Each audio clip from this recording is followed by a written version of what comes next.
we're not discussing for the sake of discussing. I'm not here just for the sake of talking to you. Sure. You're a human being. I believe there's intrinsic value in human beings. Yeah. Because I have my worldview is such that I believe human beings are created equal because I have a basis to say that with. Yeah. I believe that there is a way to live in this world which will have consequences for you now and in the hereafter. And I want the best for you in that. Thank you. Okay? And that's why we're having this discussion. So so it's not about winning or anything. It's not about sharing who's more intellectual. I don't really care about any of that stuff. I'm trying to be as just straightforward with you as I can because I want you to understand where I think I'm coming from because I think it's good for you, or where I'm coming from because I think it's good for you. Now, the disagreement we encourage, we happy to hear them and we'll go through them. But the purpose of the discussion is we want the best for you.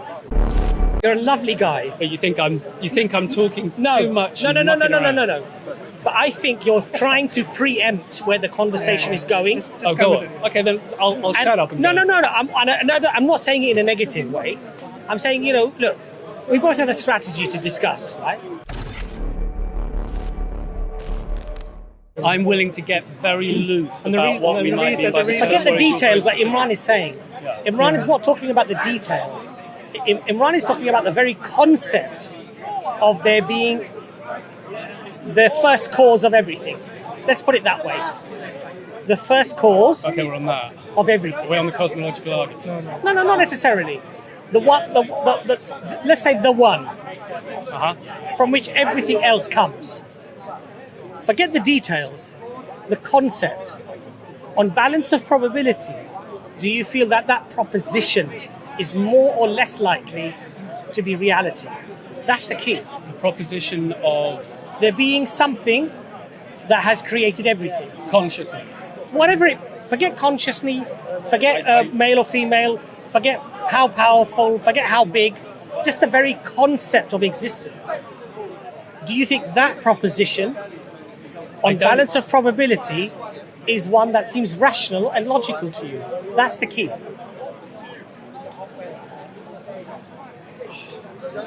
I honestly don't know how to answer that because it seemed that normally when that question's asked, a number of attributes are given to God. Forget the attributes. You knocked out all the No. attributes. It's not my I'll imagination. tell you. When you knock out all the attributes, I've never heard anybody ask me that question. Tony, but what we're trying to do here, If you knock out all the attributes of God, then... no, we're not knocking anything out. What we're doing is we're going through a logical step-by-step approach. Yeah. Rather than jumping onto tier 10, we're starting at tier 1. Yep. And we're saying, okay, tier 1 is this concept Yeah. of the Almighty. Yeah. It exists. Why is that tier 1? Why isn't tier 1 I am? Well, because it is I am. No. Thank you. That's my point. But Tony, the that's point, not where you would the start point, with the point this is, no, but Imran, sorry. The point is, whether you are or you're not there doesn't affect the reality of whether God exists or doesn't exist. I am is rubbish. It doesn't mean anything. But you not existing, or even if you are an illusion, it still doesn't change the reality of whether God exists or doesn't exist. So But what the he's point, saying, I understand what he's I'm trying to saying. bridge this gap. So the only way an individual can arrive at a conclusion about something is from their own perceptual basis. Yeah. So it's got to start with the fact that he exists. Thank you. You're here now. I'm extending out phenomenologically, as I said, like Husserl, Heidegger would. I think a lot of these philosophers, and I'm going, look, But Tony, you've decided to start the question, is there a God? but Tony, I've decided to start with the question, I know I am, now where am I? And hopefully I can walk from there to but Tony, yeah? would you That's the same- accept? that's the Would same you approach we accept that there is a possibility of one of these realities? Yeah, go. Either God exists or Yeah. he doesn't exist. Perfect, love it. Right? Yeah. Whatever God is, we haven't defined Your God, yeah? your conceptual understanding of that notion, regardless of whatever conclusion you arrive at, Yeah, is irrelevant to that reality. agreed. Okay. So even if you believe that you don't exist, Yeah, that reality of either God exists or doesn't exist still applies. yeah, that's ontological fact. Right. So now the point that we're asking you, Tony, is on balance of probability, Yeah, looking at the universe, Yeah. whether you call it the concept from contingency yeah, or dependency, Yeah. whatever deductive or inductive method you wish to use. Sorry, am I being very obtuse? Maybe I'm just... Because no. you're giving me a lot of time. I'm saying using a deductive methodology. Okay, I'll come in blunt. The answer is, I think the chance... You know that I want you to define your terms more and go deeper. But I'll just dive in. I'll just dive in. Tony, the answer is, I think it's very low. Tony, you know what it is with you? Okay, I think it's very so low that we that don't God exists. eternally That's fine. debate what we mean by God for a minute. Instead, we'll do it after the event. Okay. I'll dive straight in by going, I think the chance that the kind of God you're envisaging exists. No, not the kind of God you're envisaging. So I would say, okay, a totally undefined God. I think the probability, don't do that to the yourself. creator of everything. Do you understand why I'm getting lost? Let me try and lay it out. Let me try and lay it out a little bit.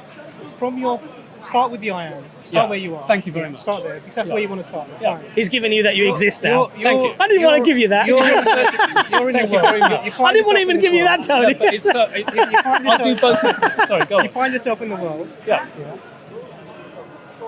Try and bring about some sort of understanding of why you're here. The existential questions. Yes. Why am I here? Do I have any function? Do I have any purpose? All these things. Yes. So start with the question of why you're here. Exactly. I will. So now you have to, I think you have to use your tools that your hierarchy. Okay, I'm using my hierarchy, and now we're moving into methodology. We're going to go into a rabbit hole now, aren't we? No, I'm just joking. I'm just trying to lay down the foundation. I'm just joking. Now we've got to work out. I think we've got to work out what's the most important question. Seriously, what's the first question that I have to give? And I know I'm here, and I'm presented with a drama called life, and I have to make choices. It seems. Forget the drama called life. Why? That's what that's what jihad and religion and everything is about. It's about dealing with the drama of life. Again, you're getting into the weeds. What? I want you to stand out. You're and getting look into the weeds, you say. And make Not weed, Tony. make I know. clear. I'm just joking. So what I'd like you to do is, you are on a plane on this earth. There's no one else here, just you. Uh-huh. There's no drama of life. That I think. I want you to explain. I'm giving you a hypothetical because I'm trying to take out the things that I think are irrelevant. Now you may think they're irrelevant. We can come to that a bit later. But I want you to use your hierarchy and the fact that you're here, you exist, the world exists. We agree with these things, don't we? Do you agree that you exist? Oh, The world exists. We've the universe established. Yeah, exists? we've established. So now that's explain. confirmed. You Use accept your that. hierarchy to explain that fact. How did that come into existence? Okay, I would have gone. That's not the most important question. The most important question is how should I live? But we'll go to your one. Let's assume the most important question is what? Phrase your question. How does the reality of you existing and the universe existing, which you've accepted, how does it come into existence? I'm not sure the universe exists, but I'm going to hypothesize. No, it you goes just around. did, Tony. Now you're back. No, I said I'm certain I exist. No, I said and the world exists. You said yes, and I said that the universe Okay, exists. yeah, but I'm not and you said 100%. yes. I think it's highly probable I'm not dreaming. Okay, So you're highly probable. it's highly likely there's a world. It's highly likely it has It's rules. It's negligible, highly negligible likely. that you're not that you're dreaming. Huh? It's negligible that you're It's a dreaming. negligible chance. I'm So we dreaming, can put that it's away, all right? Yeah, well, I don't want to forget it exists, but I'll put it but to it's the so side. small Yeah. that it's Yeah, negligible. yeah. Okay. So you exist. Yeah. The world exists. You said the most important question is why you're here, but why is? No, I said the most important question. I think every How you human should being, how should I live? I think that's a question every human being that's has a function- always that's had to ask sure. themselves, and religion addresses. Religion I addresses agree. precisely I the agree. primary So question. The how to live is a function of purpose. Let them finish. Yeah. And purpose is something that you need to establish when you know what you're here for, why you were made.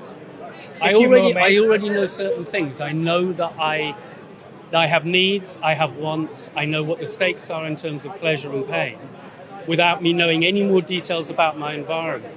That is what I mean by the drama which is unavoidable, and I would say that religion understands that's the drama and addresses that question in that context, which is why it's so powerful, yes?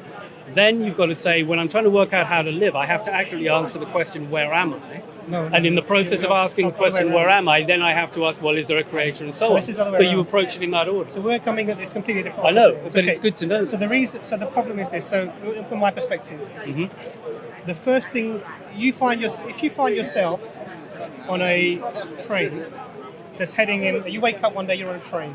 The train is heading in a certain direction. Yeah. You're not going to sit, and you don't know how you've arrived here or anything. The first thing that's going to be on your mind is not going to be, am I hungry? Do I need to get some food? How am I going to live my life on this train? Your first question is, why am I on this train? that will be the first question for about the first few hours. Yes. Absolutely. So these But first the minute few we hours, move beyond the immediate short Once you- term absolutely. into a long-term structured strategy for living, I will inevitably, because of but my Tony- nature, so have Tony, to you if you This is decide, the if you point that he's decide to live making. on the train, Yeah. that's fine. But first, I want you to establish the first thing that would go through. That you agree, the first few hours would be, why am I here? What am I doing on this train? But if Now, apply that to you're this person who's standing in this field As well. on the earth on your own. You're not hungry. You don't have any immediate needs to meet. The first question you're going to ask yourself is, Yeah. What am I here- If my what am I doing? immediate needs and my drama, my Yes, immediate sure. dramas are That's why I taken was care putting drama of, around then the next piece of information I want to slot in is, what are the rules? How does this work? Is there a creator? before And all that of that question, stuff. Yeah? Huh? before that question, so that the how to live your life is a question that comes after the function of what you're here for. So, for example, if you have a car, and I want you to imagine in your mind, you have no idea what a car is. You've never seen doors, you've never seen wheels, you've never seen windows, and there's a car. Yeah. When you approach this car, what are you going to do with it?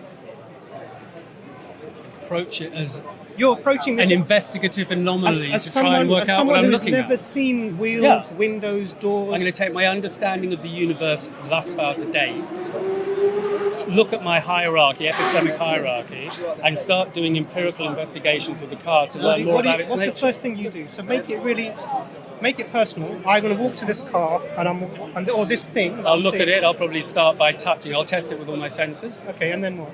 Having tested it, I'll see if I can get inside Why it, would you want to get inside it? because I assume that there's elements of it I can't see that doesn't have access to my senses. It looks like it has an interior, which might be accessible. Also, has this car got tinted windows or is it see-through? So just think of how you're going to do it. You gave me a car, I'm looking at the car. Absolutely. Sure. So what are you seeing? Okay. So it looks like there's- Anything that's hidden from So me what- so becomes how would you- interesting. okay. I want maximum So how are you sensory. going to get into it? How am I going to get into it? Yeah. It looks Well- like there's something. It looks like there's a space in it when you go near the window. Well, I might start by going, excuse me, can I come in? I might try a few, because I don't know it's might not talk to intelligent. I might try talking to it, look around, see if there's anyone who might know about a car. If So it doesn't, now the question comes. then I might start actually trying to physically break into it. Maybe Where break would you- a window. Where would you hit?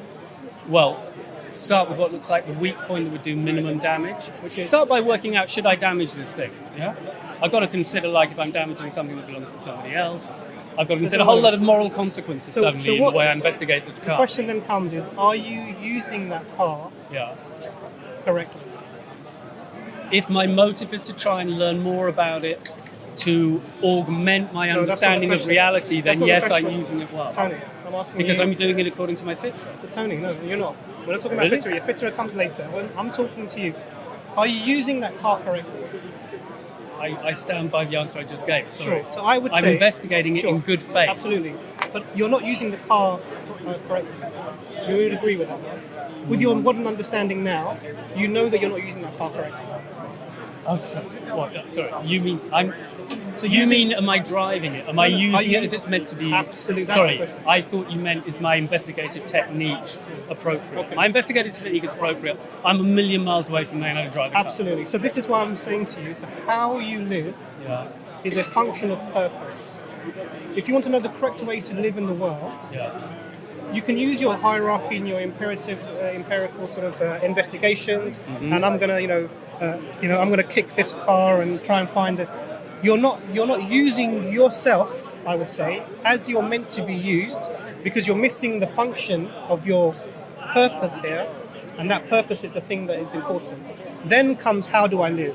Because if you're the way to use the car is to open the door and get in and drive it. Now, if only way you will know that is if you know the purpose.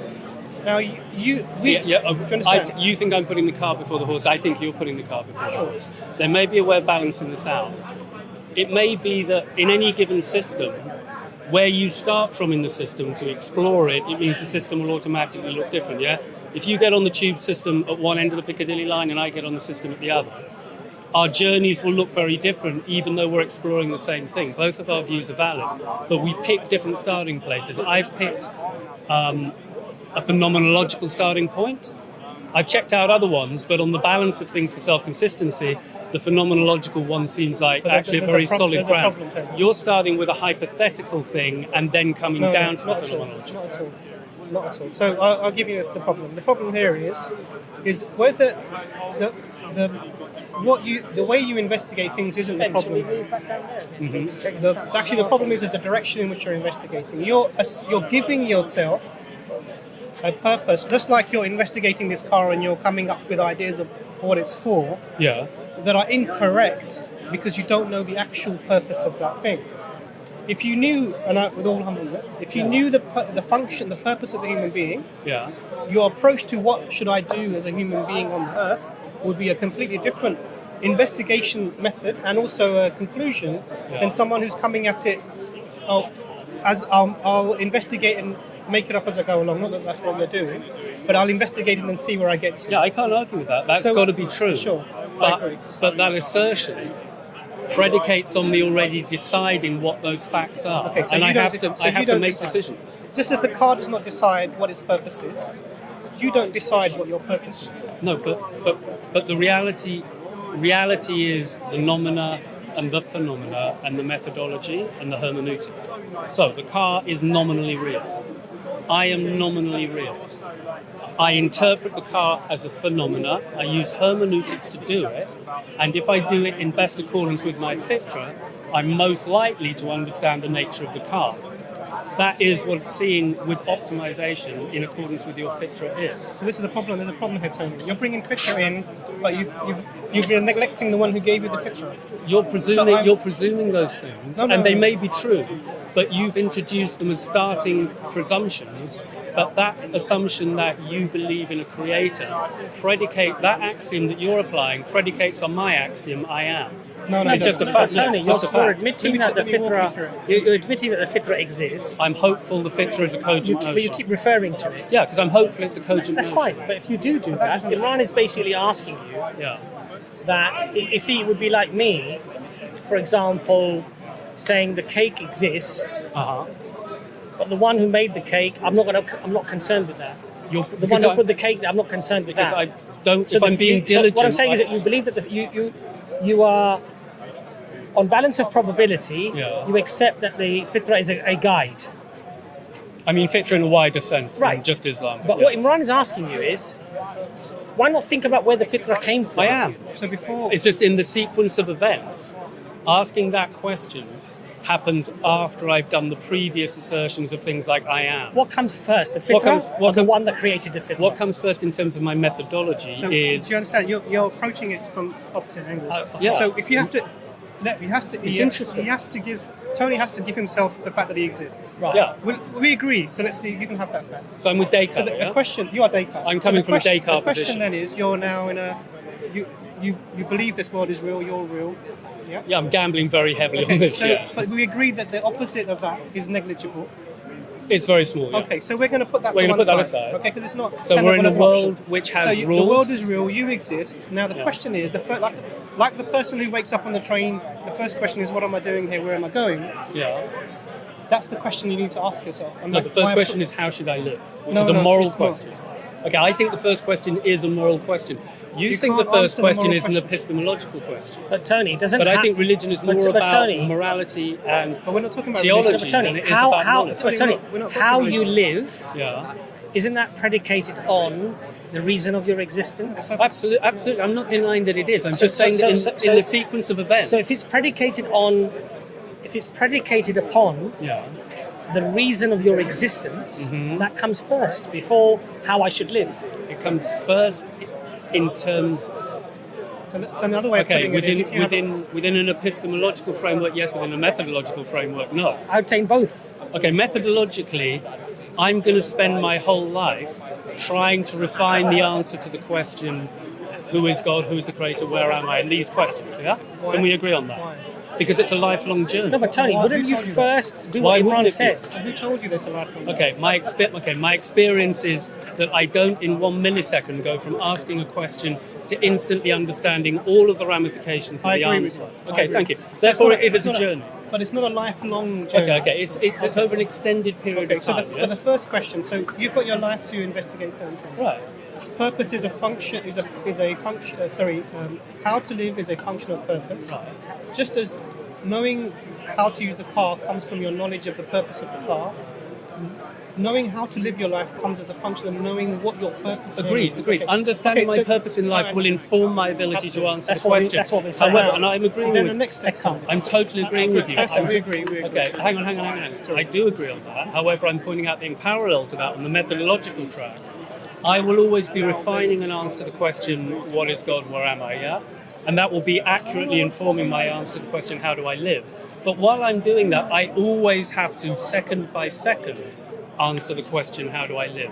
In any given second, Of course, but now I make hundreds But of Tony, choices. but now you agree. Yeah, and I need a guide for that. So this would be- So that's sure. why it's primary. That's, Answering but that's that fine. question But is Tony, primary. but you agree that your purpose of existence is fundamentally the most important thing before you start to evaluate how you should live your life. No, I don't agree with I'll that. tell you why. I'll tell you why it's logical, Tony. I'll tell you why it's logical. Because if your purpose of life was to eat grass, Yeah. get old and die, then any other conclusion that you came to that contradicted that would be wrong. Because you've gone against the very fundamental purpose of your existence. Do you agree? If my function in life was to If eat the grass, purpose of your life purpose of my life, was to simply to eat grass, Yeah. grow old and die, Mm-hmm. and you came up with another conclusion, yeah, then you would have to agree that that conclusion was wrong, and you did not fulfill the purpose of your existence. You're doing it yeah, wrong. because you've given an example where I die if I get it wrong. No. No, Just you live your life doing you live your life. something in a way that You isn't live your actually- life opposite to the reasons of what your existence was created for. Yeah. Or that you were created for. It's a clumsy way of putting it. If you contradict the very purpose of your existence, So with all the best intentions, all you're the doing best it wrong. intentions, you're doing it wrong. It's really interesting that because I love that we're talking this deep. I think some people it might seem like I'm just being horribly obtuse. I apologise. You're giving your view, and that's fine. I think we essentially agree. I'm just trying to be really meticulous about the fact that Tony, How you doing? I do. How are you? Did you play Dhuhr today? Oh, I've just had COVID. So did I what? Okay, don't worry. COVID, no problem. Apologies, I went straight into Thanks hands. to Putin, we don't have COVID anymore. Yeah. Sorry, carry on. Okay. so Tony, what I'm saying is that let's at I least think try we to. basically agree. Let's- Knowing whether there's a God or not will fundamentally affect my answer to the question, how should I live? Can we agree on that? Yeah, that's fine. But Imran's question. agree on Yeah, of course, but Imran's. I'm just looking at the genesis of how I get there and realising Tony, that... let's underline as we go. Yeah. The purpose of your existence, which is what Imran was saying, is fundamental before how I should lead my life.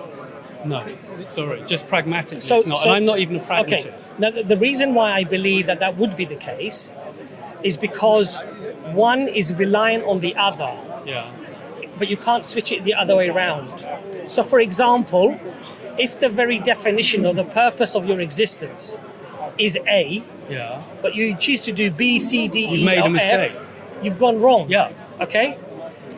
If you got the purpose of your existence, which was A, Yeah. but you made some mistakes along the way, Yeah. you still fundamentally observe the purpose of your existence. Sure. So one can be switched, the other can't be. And that's why one is predicated upon the other. It doesn't work the other way around. Intellectually, not methodologically. Well, I would say methodologically as well. But in terms of the genesis, we're really micromanaging this discussion. You know It's that. important. I think you were very astute in saying, in understanding twice now, that we're starting in different locations, okay?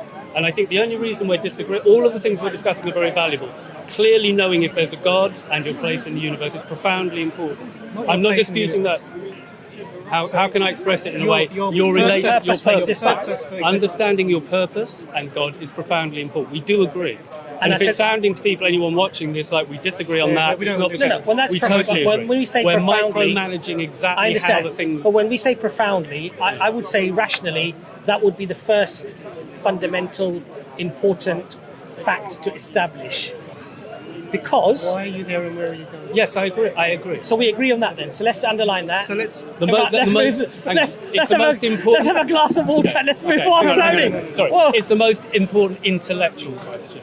Okay. I'm just saying you're always confronted with the moral question second by second, and even in the absence of intellectual hardware to help you, you still have to make moral decisions. Every decision that one makes is essentially moral.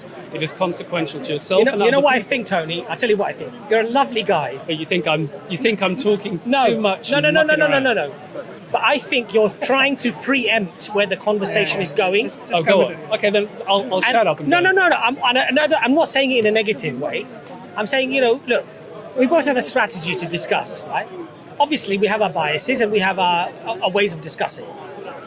And the whole point of having this discussion is that obviously you want to perhaps rationally move the other person into a step-by-step logical reasoning. It's even more profound than that. No, Right? I actually. So go on.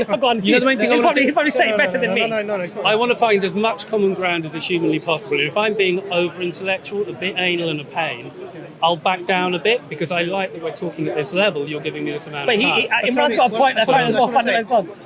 We're not discussing for the sake of discussing. I'm not here just for the sake of talking to you. Sure.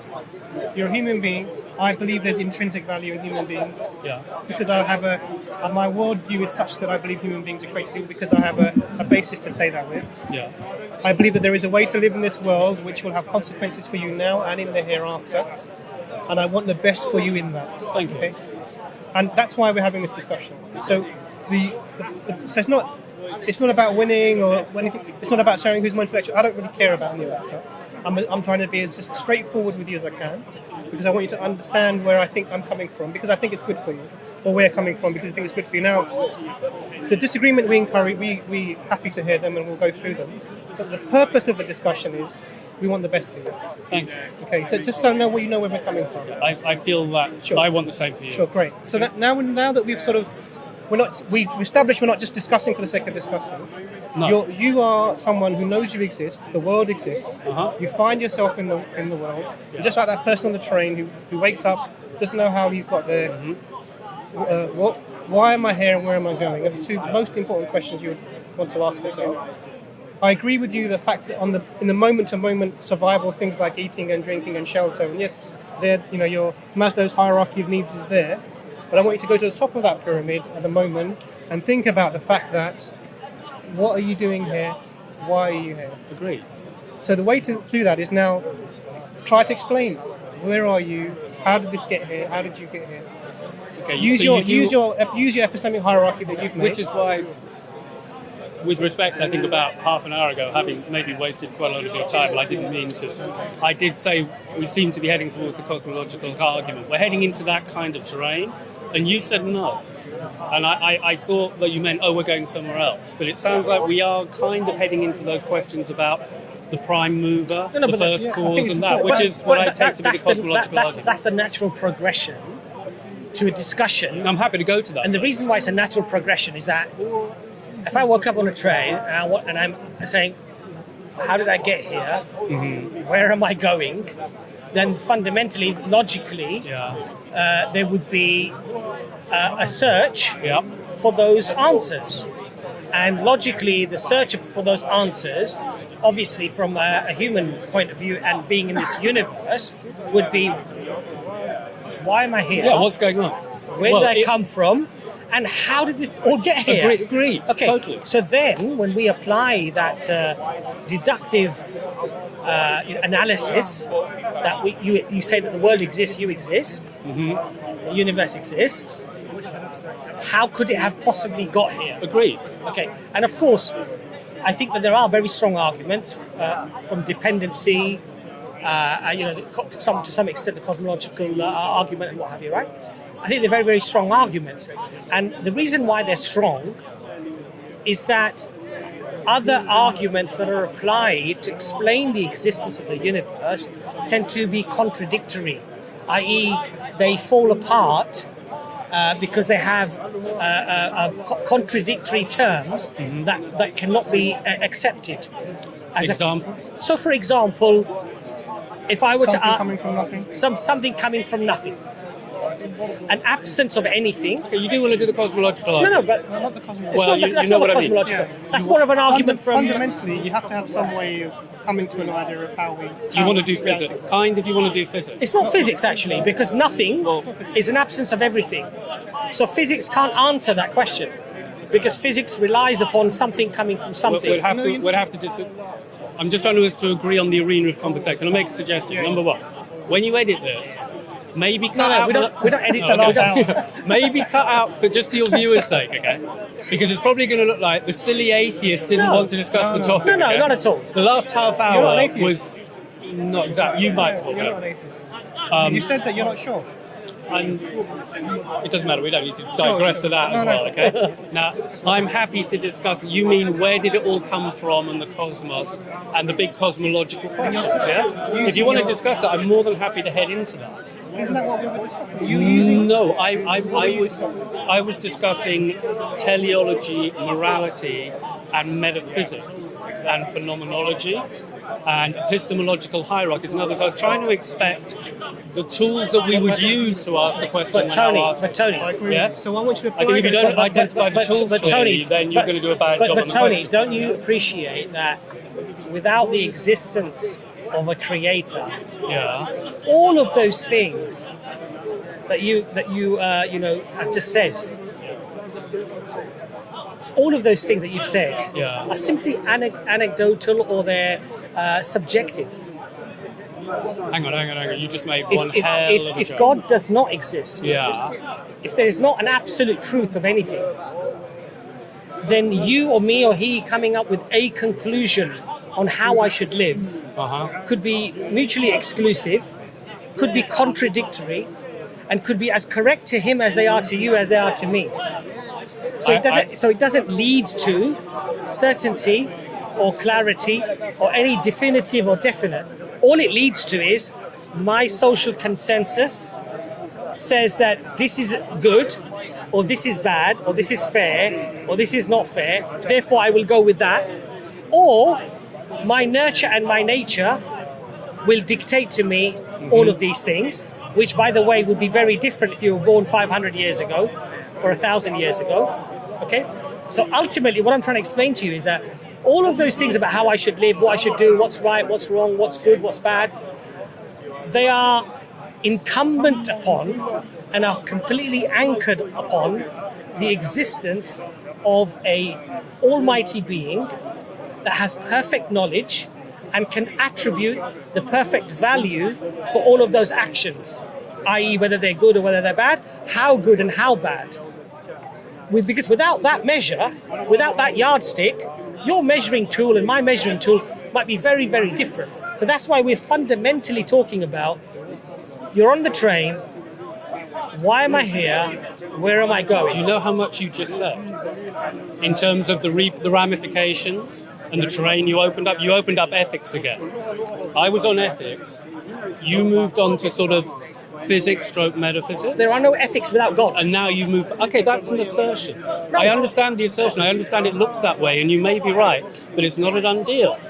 People have spent, their lives considering the possibility of whether objective morality is possible without the existence of intelligent design externally. They've always struggled. You know why they've struggled, Tony? Because ultimately there is no one argument that I've heard, and I've heard many arguments, where somebody can say, this is the right way and every other way is the wrong way, and these are the reasons why. Right. Because all of those reasons are in themselves subjective and change over time. Right, this is the really interesting topic. This is where the heart of the conversation lies. Have I drifted onto areas where you didn't want to go? Sorry. No, you're right. You're identifying the absolute heart of where the whole moral conundrum is. It's less and less about objective reality and physics and more about morality and ethics and metaphysics. And you've asked exactly whether things are just subjective or objective, and absolute moral values and relative moral values, absolute truth and relative truth. That's why it's very important, Tony, to answer that fundamental questions. Yeah. That's what I just did with my epistemic hierarchy. Why am I here? Where am I going? And Tony, who is best to answer that question for you, or those questions Unfortunately, I inevitably will have to answer them for myself because that's how I'm built. I have no choice. And is that subjective? No, that's an ontological fact. But it's subjective. Sorry, what do you mean? His sense of morality and his sense of guiding himself, I'm saying, is that subjective? So it comes back to the... No, not if you believe in Fitrah. That's the whole point. And I do accept the concept why of do you Fitrah. Why do you believe in Fitrah? Well, actually, why wouldn't I believe in Fitrah? But we're saying Fitrah comes from Allah. Hang on a minute. Okay, I'm using Fitrah for the minute, then with a small f. Okay? Hang on. It sounds a bit like the small G. Okay, let me use a different term then, okay? Let's say a compass. Can I call it a compass? Yeah? So now we've got two terms. We've got a compass within your nature, Where did the and you've compass got a come thing from? called Fitrah. I know we... No, I know. Just a little. I'm just joking. I'm just joking. I have things I'm showing you. We can always ask where did they come from, and I do want to answer. I'm just joking okay? with class. Okay, let's just assume we live in a world for a minute where people have compasses and people have Fitrah, and Fitrahs are a subset of compasses. Okay. They're particular kinds. I'm very hopeful that both exist, compasses and Fitrah. I think there are atheists out there and postmodernists who would argue that we don't come with a compass. I think they're wrong. And you and I, and every other religion, and strangely enough Sam Harris, and Darwinian evolutionists, I think if you look at their thinking, all believe that human beings land with an a priori compass. Okay? That's the interesting thing. Only the postmodernists disagree with this. But there's an issue there, Tony. What? The issue is that it's not whether or not you believe it, it's your foundations for believing it. So you can believe that we have this compass within us that allows us to sort of navigate morally. That's fine. The question isn't about that. Why not? I'm trying to big up your position. Yeah, absolutely, because it comports with our position. How? Because we believe in the Fitrah. I know you do, but I'm validating. I'm saying the Fitrah becomes more likely if you accept the idea that we all have a compass. Yes? No, we don't disagree with that. The question isn't that. The question is, why do you believe that you have? Why do I believe Why it? do you believe it? Because I think the evidence suggests that I land with that I'm not a blank slate. Yeah? Absolutely. The essential debate is between the primary dichotomy here to be had at this discussion is between blank slate theorists and a priori theorists. So yeah? there's no tabula rasa. We are not. We're not tabula rasa. Yeah? If we're tabula rasa, there are certain consequences. If we're not tabula rasa, there are other consequences. All the world's religions and Darwinian evolution and most materialists, whether they know it or not, don't believe in a tabula rasa model, okay? So we're actually, even Sam Harris, and you're probably not a fan of Sam Harris, Sam Harris is profoundly into the idea, no, you're not a tabula rasa, so Steven Pinker, we arrive with an a priori nature. That a priori nature, consequentially, will naturally form and forge your Fitrah, yeah? Without an a priori nature, you ain't got a Fitrah. So this is where we may be in different terms. So just come over here. Our Over here, a priori nature, you're referring to, Yeah. we would say is the Fitrah. It Okay. doesn't inform your Fitrah, it is your Fitrah. Okay. So That could work. For us, the Fitrah is something that was specifically placed within the nature of a human being. So it's not something that is formed. It's something that is part of us. Now it is a part of us that can adjust and it can be affected by the society around us, but it's fundamentally a part. This is why young children, you've heard of the Cambridge study where they did on in Japan, I think it was, where they had. I think you're blocking your own camera. It doesn't matter. They had. There's another one there. They looked at there. they did a study on pre-socialized children, and they found that a lot of them believed in agency within nature. Yeah. And this, for us, will point towards the Fitrah, because children don't expect things to exist without some sort of agency behind it, True. or actions to be taking place. Unfortunately, I can put a counter argument to that. But I'm not sure you want to do that right now. Could we just agree that when none of us are fans of blank slate? Yeah. I'm trying to see what common assertions we can make. That if we live in a blank slate environment, we probably live in a nihilistic universe. That's a profoundly unattractive possibility. For me, that still could be the case. For you, you've discounted that, I think, 100%. I can't discount it. It doesn't make sense. Okay, to me, I find it a frightening and depressing possibility that I can't totally get rid of. And I've kind of incorporated that into my thinking as a driving force. I mean, you need... And do you think that thing, that Fitrah that you're talking about, is a metaphysical concept of your being? Or a physical material concept of your existence? I think it could be one or the other, or that could be a false dichotomy. I think when I'm approaching it, I'll start by going, do I think it exists? And then I'll try and work out why it Okay, that's exists. fine, but you already said that it does exist. This is what I was Okay, asking. so I'm asserting that we do have a compass, yeah? Right, but I'm saying to you, do you think that's a metaphysical concept, or it's a physical concept of simply neurons firing in a certain way? I think the jury is out. I think there's about 4 different models. That Forget you can what look the at. models are. What do you think? What do you I believe? think I'm honestly playing about 4 ideas at once here. I think there's about 4 or 5 mainstream models, and now we're on the hard problem of consciousness, which is the great stuff, yeah? This is the great stuff. There are about 4 or 5 different models to how to conceptualize the relationship between neurology and consciousness and qualia, yeah? And I'm not in a position where, because as you say, it's about probabilities, I can't necessarily discount any of them, and it probably isn't productive to do so, so I'm going to keep them all on the board. None of them work. Huh? None of them work. Oh no, I think that all of them have got problems, and all of them present certain assets and certain disadvantages. Because the problem is an in-principle problem. But I think where all of these discussions, morality, consciousness, etc., they're all secondary to the question of you and how you're going to determine how everything that is. Why is there something wrong with nothing? And then what is your purpose? So then you know how you need to live your life to achieve the purpose. But these are the questions I have to answer. I have to ask, what is my consciousness? Does it have rules? Is there absolute truth, or is truth relative? Is there absolute morality, or is morality relative? These are the key questions. Now, I can't help but notice that religions, including yours, have consistently informed precisely those profoundly important questions.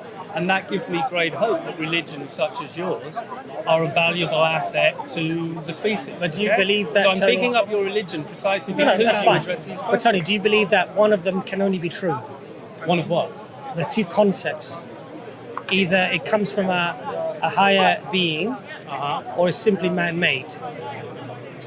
Well, from what you say, man-made. What? Man-constructed. What? Consciousness.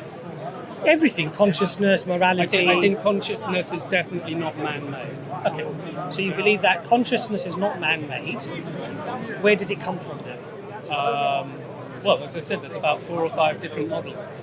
No, but they're physical models, aren't they? No, not all of them. Which one of those is a supernatural model? Well, I call it the classical model, the first model, which Which is is the one that- you're subscribed to, which is literally an outside creator, Okay. ensoulment into the Okay. body. So that would be model which one number seems more reasonable to you out of the 4 models? Because you've clearly studied them. Sadly, at the moment, I think we're into a dualistic model, even though, Has to be. unfortunately, well, look, I'm a big fan of. Shit, no, I forgot his name. That's terrible. No, not, although I am a fan of Sam Harris. Sorry, no, the inventor of virtual reality. Why have I suddenly forgotten his name? Jaron Lanier. I always give a couple of quotes by him. I'll give one quote by him now, okay? He says something I think is great. And if I've said that before, I'm sorry, boring. He says, either you think you know everything, or you have to learn to organize your ignorance in an intelligent and honest fashion. And I think that's a very enlightened thing to say. Now, I am not under the impression I know everything. So I'm doing my best to organize my ignorance, and I think the word honesty is a moral virtue. Intelligence is immoral, but honest is, so we need to be honest as well. So sorry, out of the 4, which one did you say that you find more plausible? I backtrack, sorry. So he says, he's into dualism. He goes, I think it's the dualistic model is the one to look at, even though he doesn't think ultimately it is a dualistic problem, but mechanistically to view it dualistically now. So what we've got is classical model, top-down consciousness lands in the body. Option 2 seems to be neurology creates consciousness and qualia. I know you don't agree with it, I'm just saying it's on the table as a theory, yeah? This is one of the 2 dualistic models, yeah? So neurology creates... Now, there's 2 ways of looking at that. You can have property dualism or material dualism. Material dualism would say neurology creates consciousness in the same way that maybe a car creates an exhaust. Property dualism would say no, consciousness is just a property of the car, like the colour red, It's not something external caused by it. So if you go into property dualism, you're veering towards panpsychism, which is another one of the models. But whether you go for any of those within the two dualistic models, the question is there a feedback loop? Is it that consciousness also affects neurology, or is it only that neurology affects consciousness? Because it seems incontrovertible that consciousness and neurology are entangled, yeah? It's very, very difficult not to see causal connections between the two. Just like a car race driver or something. Yeah, okay, so we clearly have an entanglement here. Now, I would far prefer to believe that the soul descends into and controls the neurology, and the neurology is being driven by the soul. I promise you I would prefer that. But because I also believe that being harsh and honest with myself is a virtue, I'm trying to look at what I take to be the worst case scenario. So the worst case scenario seems to be that maybe consciousness requires neurology to create it, or as a sub-property, and then the question becomes, is it a feedback loop or is it an epiphenomenon? If it's an epiphenomenon, that's the darkest possible scenario, where you're literally a passenger in your own body, you think you've got free will, and actually it's just a bit of a horror story. Sam Harris's Yeah, Sam Harris's position, although he's got a nice... He hermeneutically, he turns it on its head and he's comfortable with it, but we won't go there. So that's the worst case scenario. I'm going to keep all of these on the boil. And then you've got an option which is analytical idealism. But let's deal with what you said you find most reasonable. I can't deny the dualism. entanglement between neurology and... I can't deny the entanglement between... Okay, well then which is the prime mover in that feedback? Is it a feedback loop? Let's assume yes. So I would say, I know this is going to be like a broken record now, but these are secondary questions.